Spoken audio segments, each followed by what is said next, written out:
নির্বাচনের পর থেকেই প্রধানমন্ত্রীকে সফরের আমন্ত্রণ জানাচ্ছিল দুই প্রতিদ্বন্দ্বী দেশ ভারত ও চীন। জুনে দুইবার ভারত সফর করেছেন সরকার প্রধান। চীনের দীর্ঘদিনের আগ্রহ তিস্তা প্রকল্প নিয়ে এসেছে ভারতের নতুন প্রস্তাব। ৮ জুলাই এবার চীন সফরে যাচ্ছেন প্রধানমন্ত্রী।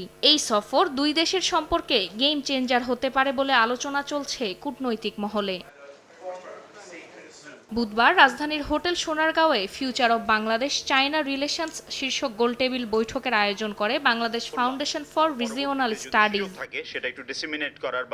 বৈঠকে বক্তারা চীনের রফতানি পণ্যের উপর এফডিআই বাড়ানো, নিরবিচ্ছিন্ন বাজারে প্রবেশের জন্য বাণিজ্যিক চুক্তি, রফতানি পণ্যে বৈচিত্র্য আনার উপর জোর দেন। একই সঙ্গে ভারত বাংলাদেশের তিস্তা চুক্তি নিয়েও কথা বলেন বক্তারা। Down to West Bengal, and I've always pointed out that Mamata Banerjee's contention has merit. আপনি নিজের দেশে যদি ব্যবসার পরিবেশটা ঠিক করতে না পারেন, কোনো বিদেশি বিনিয়োগ আসবে না।